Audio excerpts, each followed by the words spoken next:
Hello and welcome back to the show. Amy, I'm so glad to have you back as my co-host. This is the Book Marketing Tips and Author Success Podcast with Penny Sansevieri and Amy Cornell. Amy, how are you?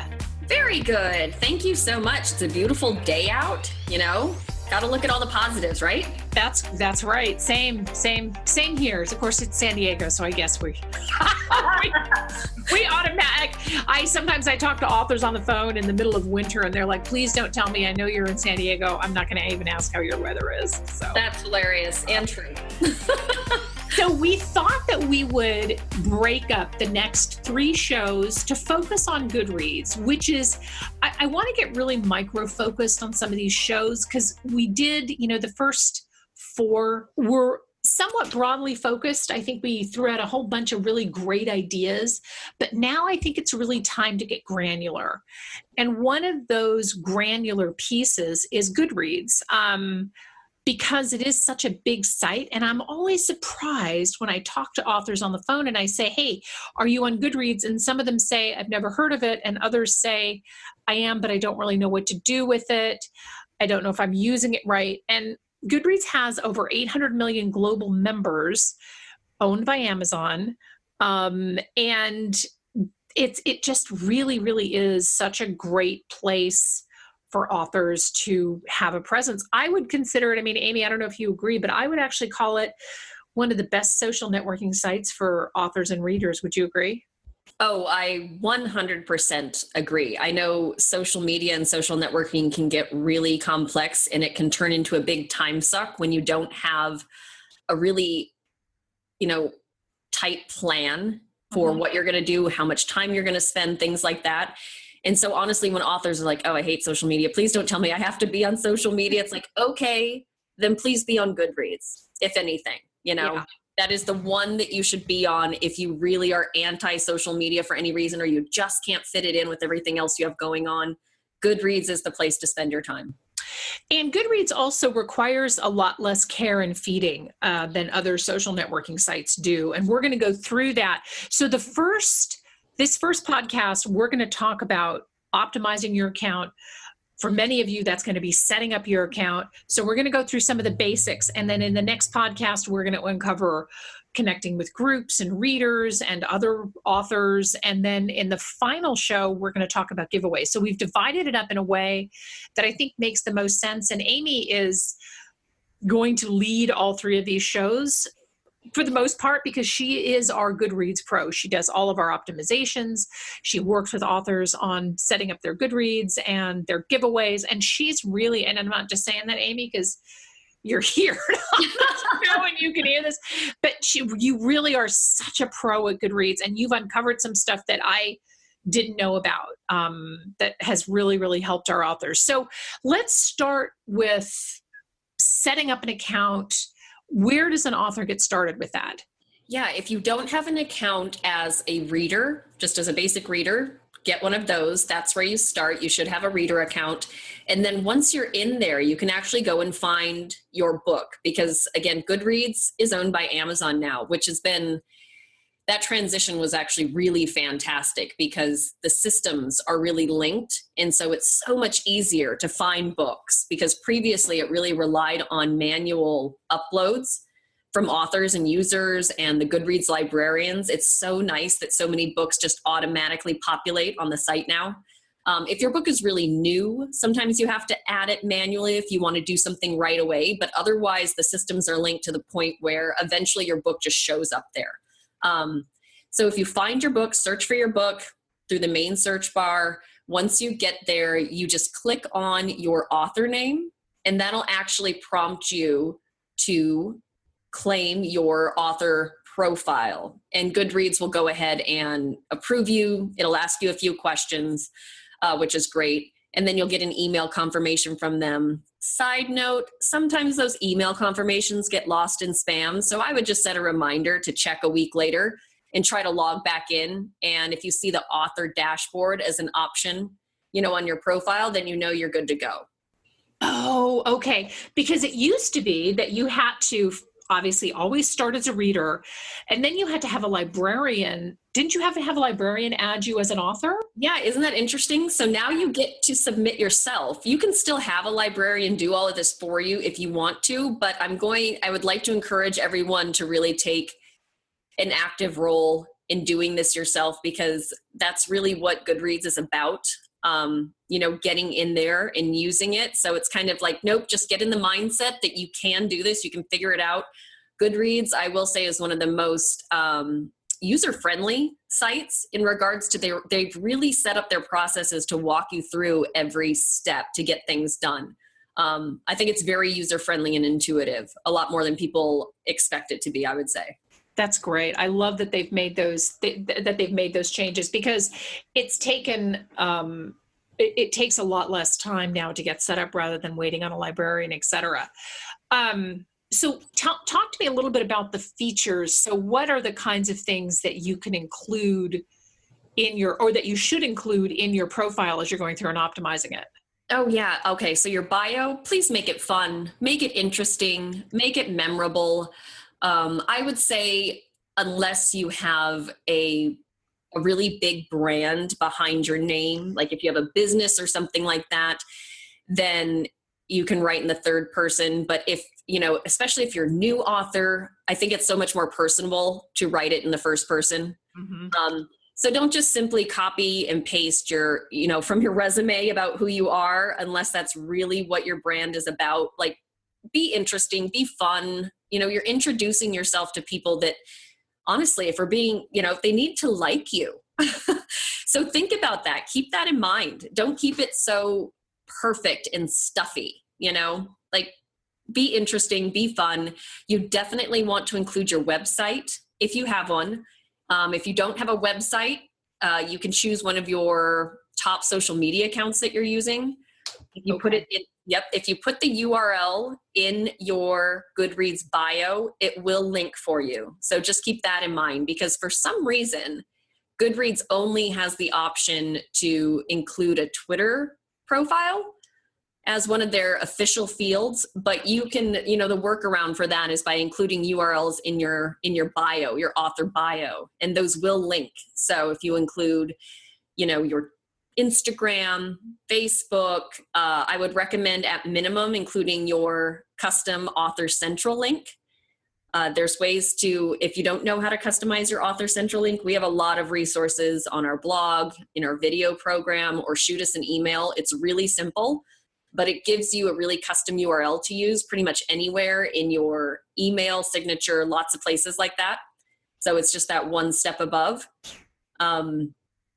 Free downloads are another thing to mention in your bio. You have to think outside of the box. Talk about things that you want to draw people's attention to. If you have a newsletter, mention it with a link. If you have a lot of great free content, bonus downloads, things like that, put that in your Goodreads author bio as well. Because again, they all link. It all, makes you a lot more interesting. It really speaks to your brand and what makes you unique. And those are the kind of things you need to keep in mind when you're creating your bio. That's fabulous. I love that. And I love your tip for the URL, as well as not just relying on Twitter, because not everybody is on Twitter. And a lot of fiction authors in particular are on, they're on Instagram. Right. And so they must have something. I've always found that interesting. And at some point, maybe I should write somebody at Goodreads and ask them where that came from. Like, why Twitter of all places? Does that still have a dedicated field? You definitely want to link up to your blog. That is an option that they give you. That is a dedicated field to link your blog. So all of your blog posts will show up there. It just, it's one of those things like, okay, do I really have to do that? Are they going to sit there and read my blog on Goodreads? No, not a lot of people will, if we're being totally honest, but I will tell you what it does. It shows everything you have in your arsenal as an author. It shows that you have a blog. It shows that your website has stuff going on. I think a lot of times people forget about those details, Penny, that show, how much there is behind your platform and your brand. Yeah. And you know what? I just made a note to myself about adding more video to my Goodreads, because I forgot to do that. Yes, video is that Goodreads has a video option as well. They support YouTube or the platform live stream. So you want to use one of those, and that syncs up with Goodreads. It's definitely, I think video, especially now, has a spotlight on it. And so those are really important if you've done any video or just, create one. I think we're going to do a show on video, I think, at some point, right, Penny? Yeah, we're going to do a show on doing more video. But that's really interesting. So for the YouTube, so if you have a YouTube channel, you can, does it import the video from that channel, or do you still have to separately upload the video? Yeah, you still have to separately upload it, but it's interesting. For some reason, Goodreads asks you to get the sharing link from either YouTube or live stream. Okay.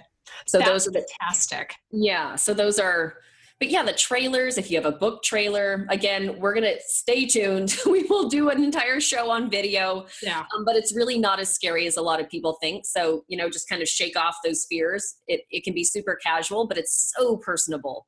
Nobody can copy what you can do in a video for your audience. Right.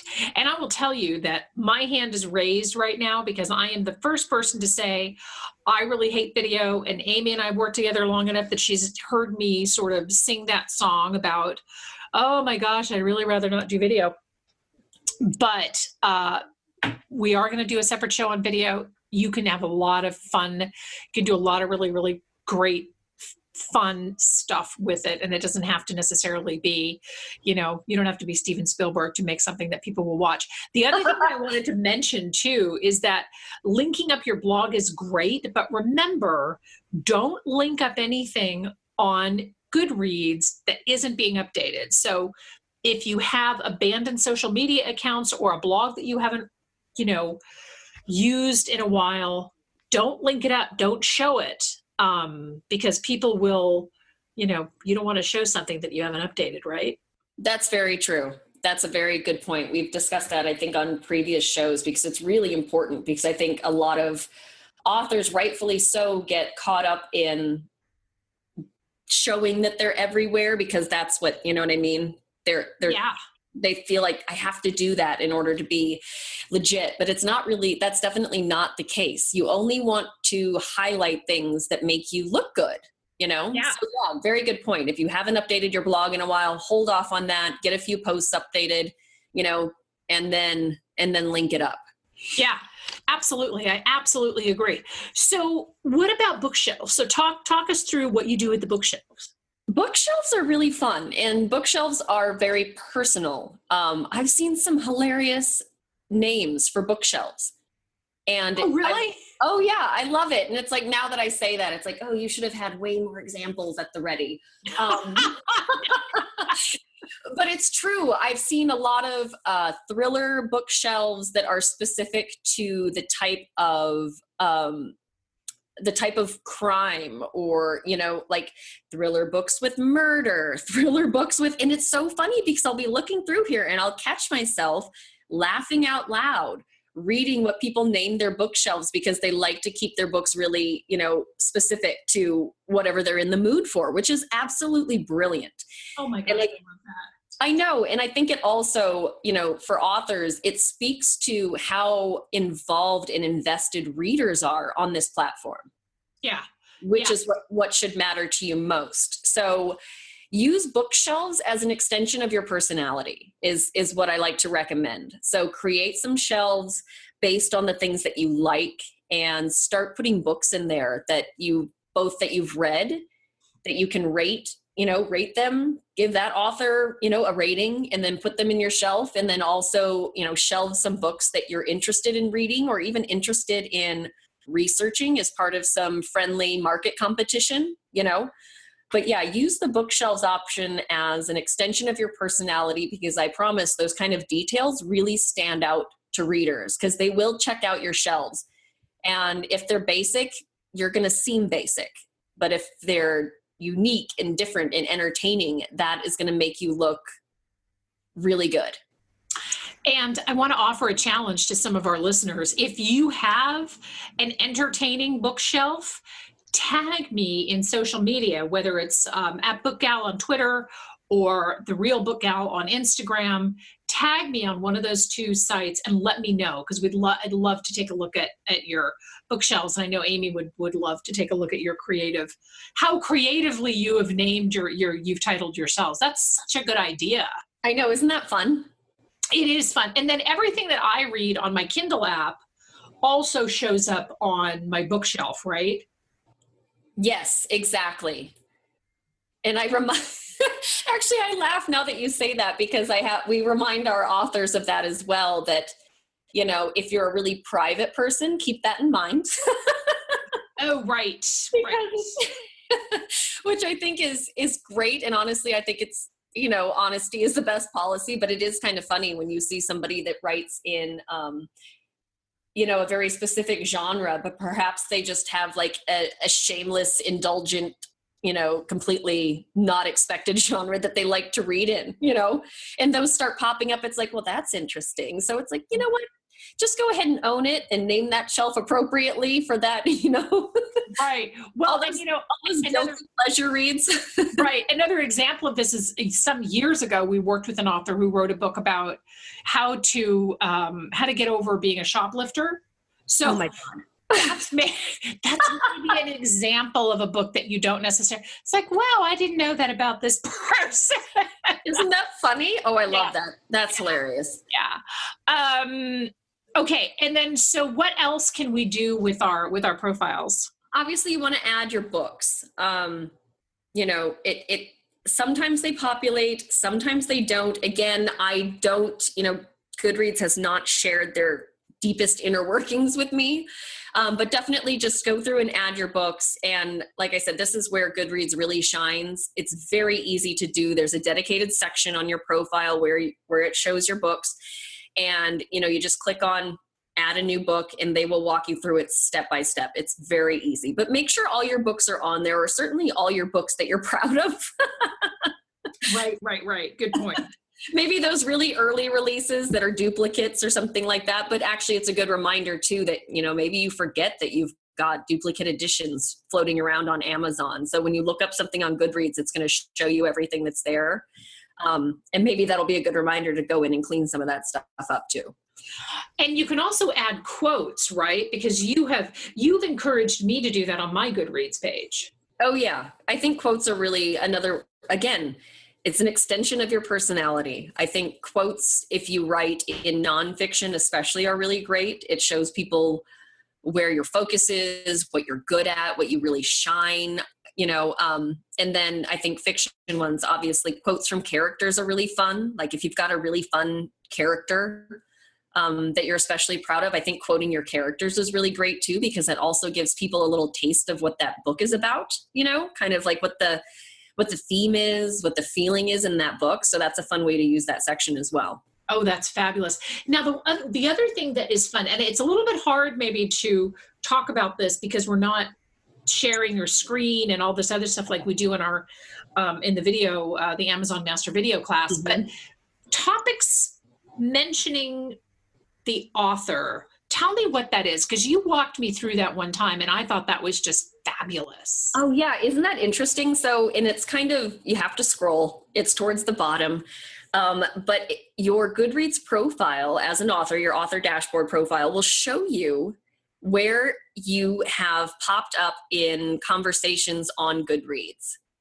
So that's really interesting. And basically, the very simple way to look at that is if you're not participating in group discussions and you're not really putting yourself out there to interact with people on Goodreads, that section will be blank. Or, Penny, when we originally started chatting about that, it was, I don't think you'd been mentioned in something for a while. So that just reminds you, it's like, okay, here's a good place to focus some of my time.